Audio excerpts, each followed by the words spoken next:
My ministry was born when I was 13 years old. My parents are missionaries in Africa. To this day, they still are.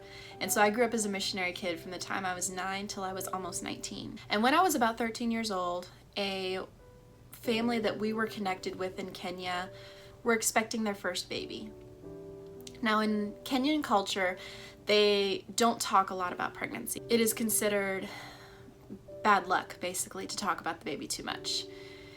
And so one day, the husband was doing some work for my parents, and after the workday was done, he came to my mom and explained that his wife's water had broken. He didn't know what it was, but he described it to my mom, and my mom realized, oh, her water broke. But there was no contractions or anything. And so my mother said, hey, you need to get me to her right now. We need to get her to the hospital. And so they went and took her to the hospital.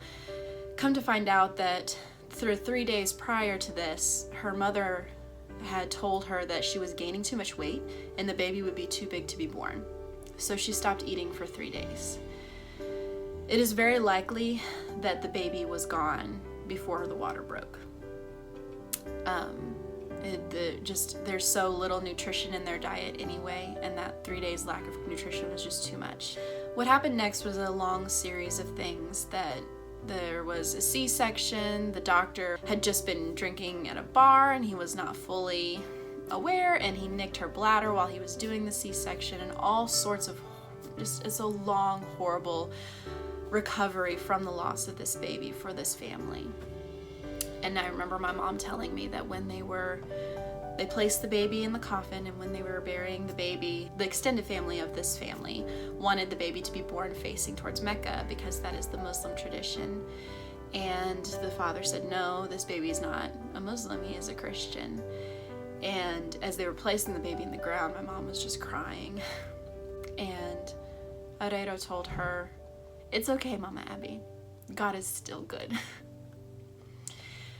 And I experienced this story secondhand, through my mom retelling, but it bugged me.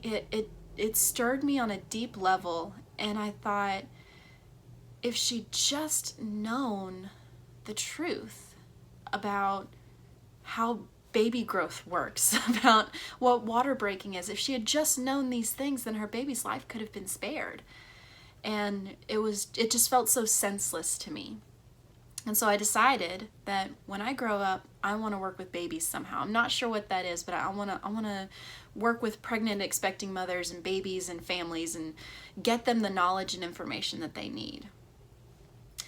And then, I became a teenager, and reality made me think, well, maybe I want to be a teacher. And I went to college and took a psychology class and thought, well, I love this. I want to be a counselor. And so was on that track for a while, and then I got married and moved out of state and had to drop out of college, and life just happened one step after another.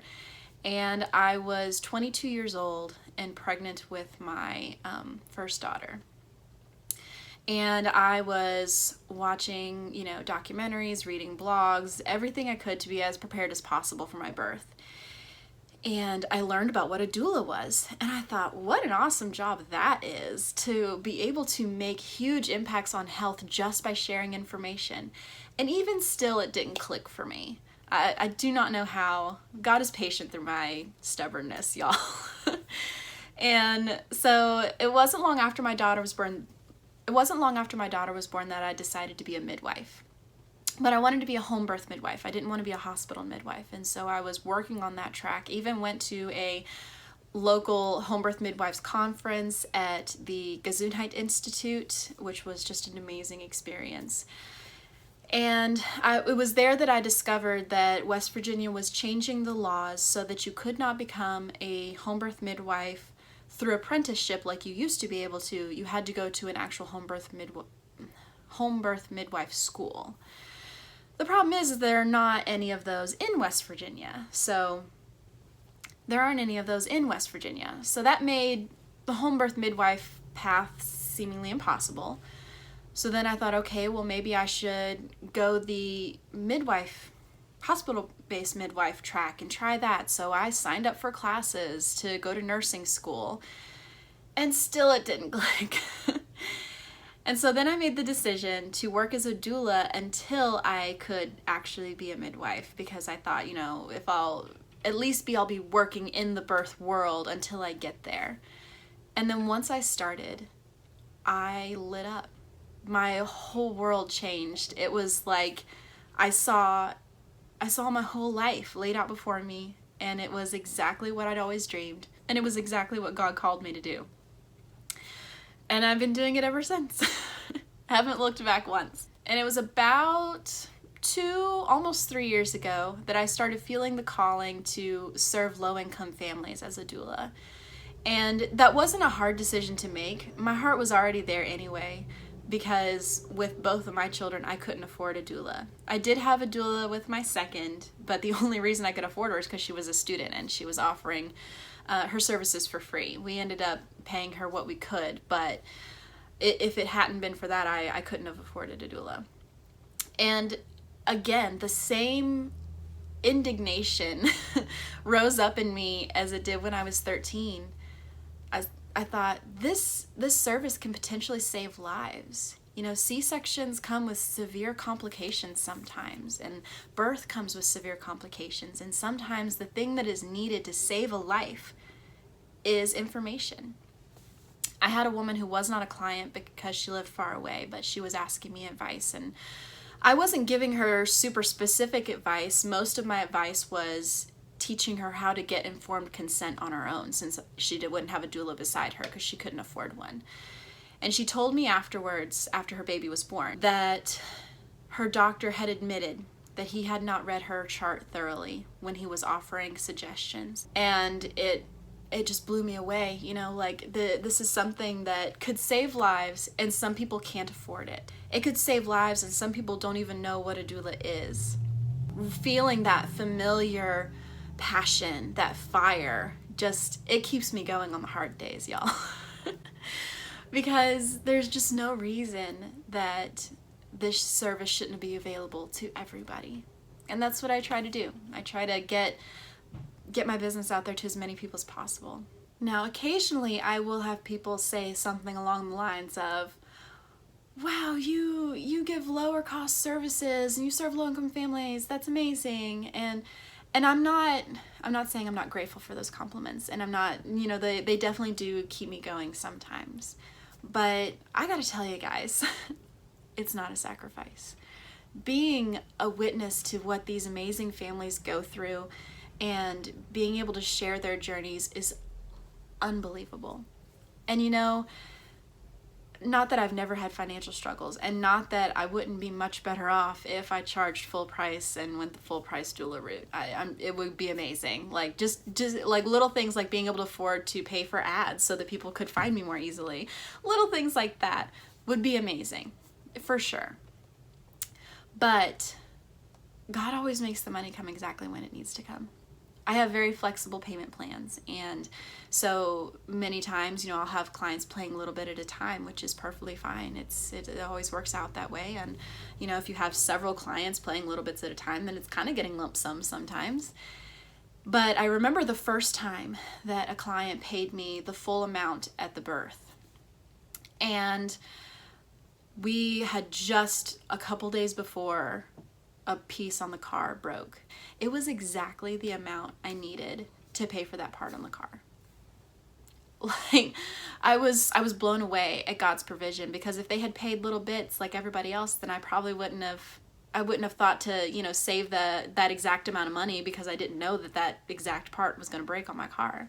God is just the best coworker, and he has this amazing ways of keeping me encouraged and keeping me focused and keeping me financially secure. Even on the hard days when I'm just, struggling with, how do I keep doing this? How do I carry on? He always steps in, and he always gives me exactly what I need, and I wouldn't change a single thing. Now, I'm only one doula. It's weird because I don't want to ever have to be to the point of turning people away, but I want to get to the point where I have to turn people away, because I'm helping as many people as I physically can. And I have lots of ideas and dreams on how to help people when I get to that point, when I get to the point where I have to turn people away. I'm going to create a scholarship. I'm going to create probably a nonprofit funding for people to get doula care, to pay towards other doula services. I want to see if I can get other doulas to donate a birth a year or something to help out with low-income families. I have all of these dreams and ideas, and I'm just plucking away at them. I also hope to travel to foreign countries someday to help those people receive basic information on birth knowledge so that we can lose less babies to this world. Because you never know. You never know which baby is going to be a world changer, and we don't want to risk losing any of them. I also create online resources at low cost to help out. And I don't want to undercut other people's services. I don't want to undercut other people's classes that they have online. That's never my intention. And I struggle over that constantly because I do not want to steal anyone's business. And that is why I have my clients go through a discount qualification process and different things like that, because making sure that other doulas' services are valued, and that's very important to me. When I was choosing my name, Voices of Eve, there were several elements that came into play. Eve brings back to the roots of my Christian faith, and also she was the first woman, and she was her own doula and her own midwife, and her instincts was all she had to rely on. She'd never witnessed a birth or heard about birth or read a birth blog. She had to rely on her innate knowledge that God created her body to do this, and she can do it. Having her name in my ministry name calls back to that. The only thing that is required for birth is the mother and the baby. That's it. The Voices comes from the fact that we are all created just like Eve. Her voice has been rippling over thousands of years. Bits of advice carried on from mother to daughter to mother to daughter. Things that are deep within us that have been passed down. That is the voices of our ancestors carrying us through these difficult journeys of pregnancy, labor, birth, parenting, grandparenting. And it is also a calling out to the fact that we are not voiceless as laboring mothers. We have a voice, and it has the right and deserves the dignity of being heard. And that right does not change or become bigger or smaller based on how much money you make. And so that is my mission, to make sure that your voice and the voices of your ancestors are heard, and that your voice of your children will be heard even louder.